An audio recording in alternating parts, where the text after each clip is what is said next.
right, so anyway, we're going to start talking about what I call straight development length. Now, I've given you a note card basically that you're allowed to use for the test that's coming up. I tried to orient it so that the stuff you're going to need for straight development length is on, the right side of the paper. The stuff you're going to need for a hook bar development length is on the left side of the paper. And there's sort of a bold line down the middle so you know, hey, this is talking about the straight bar, this is talking about hook bar. Okay, try to make it pretty obvious. I did notice, however, that over on the hook side of it, there is some of this stuff at the top did get cut off. So what the top is supposed to say is, this is a Greek letter called psi with an E. You'll see it in the little formula there. It should say psi subscript E is equal to 1.2. That sort of got cut off. But that's on the hook side. But if you're looking at the hook side of your little formula sheet, it should say psi E is equal to 1.2. All right? But we're not talking about hooks right now. Okay? What we're going to talk about is the straight bar development length. All right? Straight bar development length has a formula there.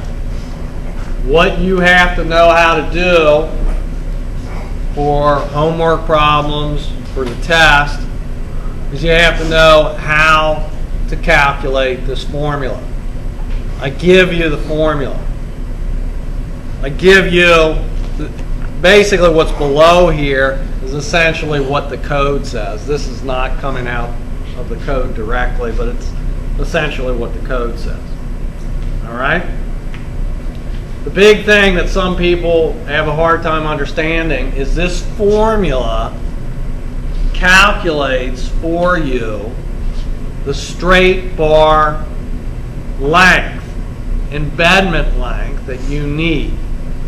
This is calculating for you the length that is required for the straight bar to be stuck back into the wall or stuck down into the footing or, wherever. Whatever this calculates out to be, that's how far the bar has to be embedded. If the bar is embedded further than that, great. No big deal. It works. But if this formula says you got to stick your straight bar down into the footing 18.3 inches,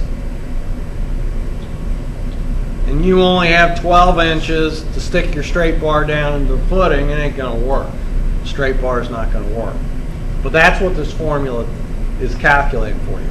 What is the development length necessary for your particular situation? Okay, you got that? All right. Well, I usually just go through this formula and we talk about the different pieces, and then we look down at sort of the code requirements down below. All right. The first thing I'd mention is the way that they list this formula. They list this formula as LD over DB. That's development length. LD is development length. DB is bar diameters. So the way that they're showing you this is not in terms of length. They're showing in terms of so many bar diameters. All right? What I generally do, and really ultimately you'll need to know the length, what I generally do at the end of the day is I calculate a development length by taking their formula and putting bar diameter up over here. Okay? So again, the way that they show you the formula isn't truly a length. They're showing you basically a development length in terms of bar diameters. Okay? I usually rewrite this formula to solve just for a length. You know, length, the whole equation you have on your thing, multiplied by bar diameter. Okay, you get that? All right, because that truly is a length. That is so many inches. The other thing that you're solving for that's actually on the sheet is actually a ratio. It's giving you development length in terms of bar diameter. Okay? So anyway, that's the first thing to realize. What should be the first thing you know about development length related to bar diameter? As the bar diameter of the bar you are looking at gets bigger, what happens to development length? And what? As this gets bigger, what happens to development length? It gets bigger. As the bars get bigger, your development length is going to grow. And you should recognize this out on a project when you see bars.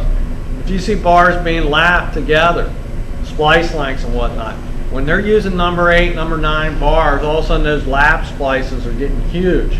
They're getting to be 6 feet, 7 feet, maybe 8 feet long. You know, if you're splicing together little number 3s, you know, your splice lengths might only be, 14 inches long. You know, they're relatively short. Okay, but as the bars get bigger, your development length is going to get bigger too. The reason why is that bigger bars have to carry what? More force, more tension force. You know, if I've got a little thread that I'm pulling on, and it's the thread stuck back into a wall, it doesn't have to be stuck back into the wall too far for me to develop the full strength of that thread. If I got a huge rope that I'm pulling on, it's got to be stuck back a lot further in the wall because, it's going to take a lot more force. Bigger bars need bigger development lengths. Okay? All right. So we look at that. 3 divided by 40. That's not a big deal. Just numbers. Just a fraction. Okay? Fy, we know what that is. Fy is yield strength of the steel. Typically, we're going to use 60,000, but you read the problem that you have. It could be 40,000, it could be something else. All right. Divided by. Then there's a little symbol. A little symbol looks like a TP. It's called lambda. Okay. We're going to look down into our sheet there at number 4. And it tells me lambda stands for lightweight aggregate concrete factor. When lightweight concrete is used, lambda shall not exceed 0.75. And then it goes on to say, however, when the FCT, that's tensile strength, is specified, you use this formula. We'll never use the formula. So lambda is 0.75. All right? If you have lightweight concrete. All right? Divide by square root of F prime C. What can you tell me about square root of F prime C? You better have it in PSI. And that means that the Fy up above it is in PSI too. All right?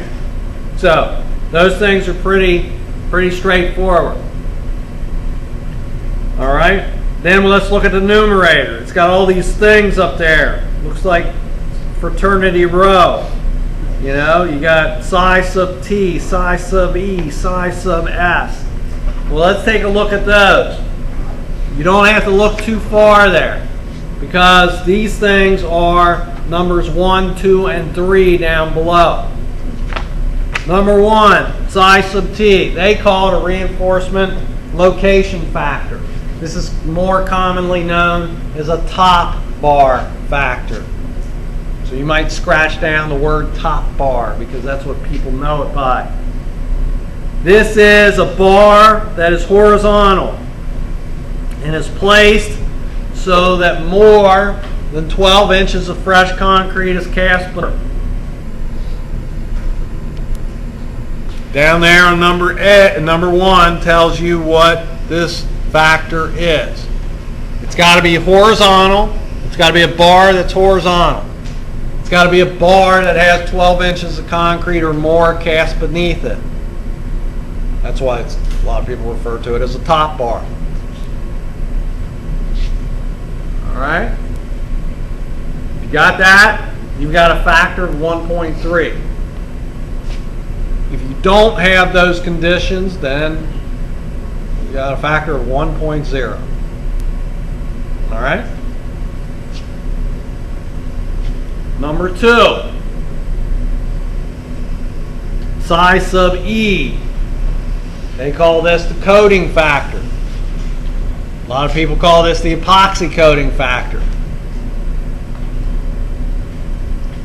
It says, if you have an epoxy coated bar with a cover less than 3 bar diameters, dB is bar diameter, or a clear spacing between bars of less than 6 bar diameters,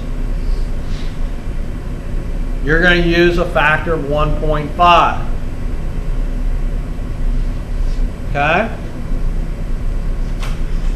So psi sub E becomes 1.5. If you got an epoxy coated bar, but you have, more than 3 bar diameters of cover and more than 6 bar diameters is clear spacing, then you use 1.2. And if you don't have an epoxy coated bar, you just use 1 again. So you see how this is used? It always defaults back to 1. And they're telling you, if you got this condition, use this, but if you don't, just use 1. Okay? So I mean, that's basically it. Does this formula like epoxy coated bars? No, because it's, in the first case, it's saying if you got an epoxy coated bar with small cover, your development length's increasing by 50%. If it was 4 feet, it just became 6 feet. So why do you think they increase it with epoxy coated bars? Epoxy coating is the green coating on bars. Anybody look at that close up? Looks pretty shiny, sort of slippery, sort of tough to hold on to.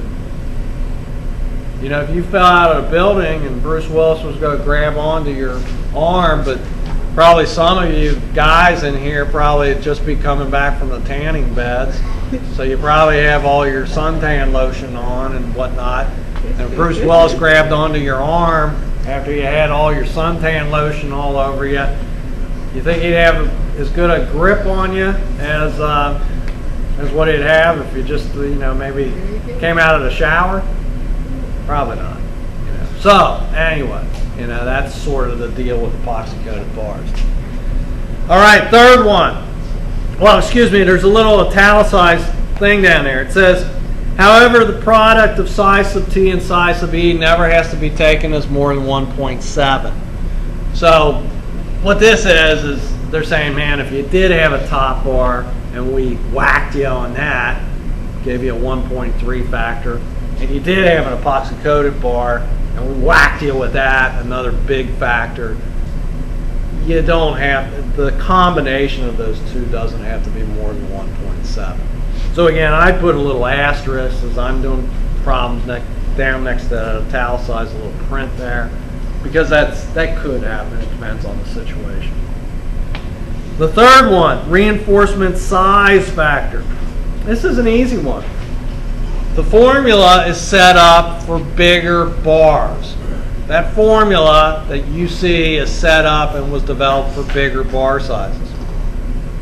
So if you have a bigger bar size, number 7 and larger, you're just using 1. However, if you're using a smaller bar size, a 6 or less, they'll let you use 0.8. Again, why? Because the formula is set up for big bars. If you're using a smaller bar, it isn't going to take as big of a tension force, and therefore they're cutting you a little break. So you know, this is actually a factor that you're seeing, and actually could reduce development length. Okay? All right. Questions on that?